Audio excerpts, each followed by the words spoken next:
Dear John, I remember when we first met in Woolton, at the Village Fete. It was a beautiful summer day. And I walked in there and I saw you on the stage and you were singing Come Go With Me by the Del Vikings.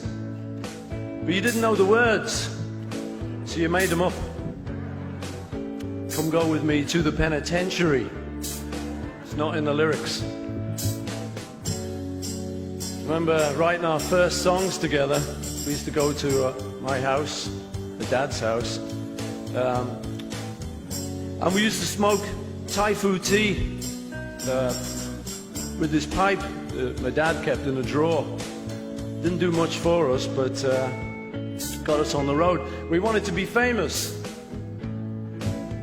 I remember the visits to your mum's house, Julia. It was a very handsome woman, very beautiful woman. She had long red hair and she played a ukulele. I'd never seen a woman who could do that. I remember having to tell you the guitar chords, because he used to play the ukulele chords. And then on your 21st birthday, you got £100 off one of your rich relatives up in Edinburgh. Yeah.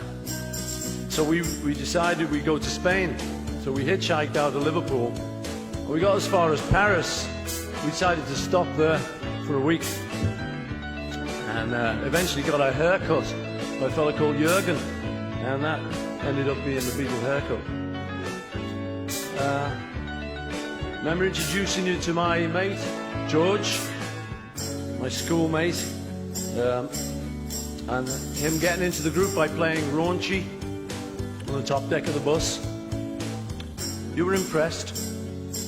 And when we met Ringo, who'd been working the whole season at Butlins holiday camp, he was a seasoned professional. But the beard had to go, and it did. Later on, we got a gig at the Cavern Club in Liverpool, which was officially a blues club. And we didn't really know any blues numbers. We loved the blues, we didn't know any blues numbers. So we had to do announcements like, ladies and gentlemen, this is a great big Bill Brunsey number called Wake Up Little Susie. They kept passing up little notes. This is not the blues, this is not the blues. This is pop. We kept on. And then we ended up touring. And there's a bloke called Larry Pons who gave us our first tour. Thank you, Larry. And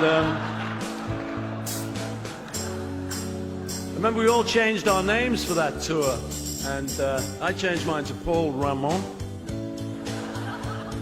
George became Carl Harrison. And although people think John didn't really change his name, I seem to remember he was Long John Silver for the duration of that tour. Bang goes another myth. And we'd be on the van touring later, and we'd have the kind of night where the windscreen would break. We'd be on the motorway going back up to Liverpool. It was freezing. So we'd have to lie on top of each other in the back of the van, creating a Beatles sandwich. We got to know each other. These were the ways we got to know each other. We got to Hamburg and met the likes of Little Richard, Gene Vincent. Yeah. I remember Little Richard inviting us back to his hotel. He was looking at Ringo's ring. He said, I love that ring. He said, I've got a ring like that. I could give you a ring like that. So we all went back to the hotel with him, and we never got a ring. Yeah. We went back with Gene Vincent to his hotel once, and it was all going fine till he reached in his bedside drawer and he pulled out a gun. We said, well, we got to go, Gene. We've got to go. And we got out quick. And then came the USA, New York City, where we met up with Phil Spector, the Ronettes, Supremes, our heroes, our heroines.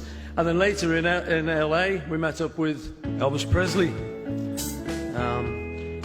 for one great evening. We saw the boy, you know, we saw him on his home territory, and he was the first person I ever saw with a remote control on a TV. He was a hero, man. And then later, Ed Sullivan. By now, we wanted to be famous. Now we were getting really famous.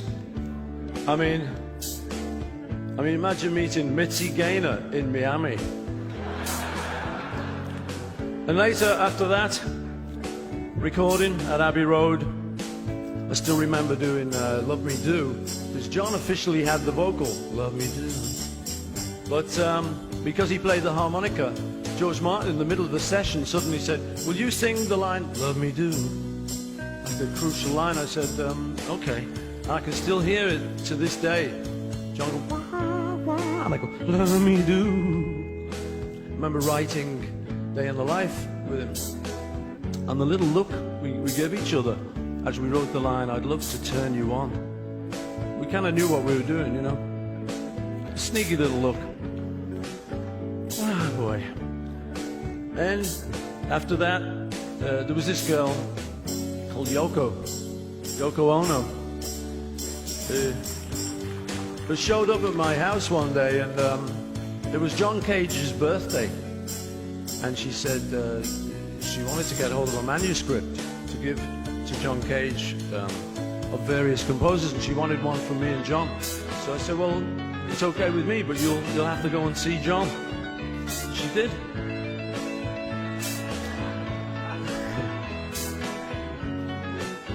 After that, I set up a couple of machines. We used to have these Brunel recording machines, but I set up a couple of them. They stayed up all night and they recorded 2 Virgins on that. But you took the cover yourselves, nothing to do with me. And then after that, there were the phone calls to you. The joy for me of, after all our business shit that we'd gone through, actually getting back together and communicating once again. And the joy as you told me about how you were baking bread now and how you were playing with your little baby, Sean. That was great for me because it gave me something to hold on to. So now, years on, here we are. All these people, here we are assembled to thank you for everything you mean to all of us. This letter comes with love from your friend Paul. John Lennon, you made it.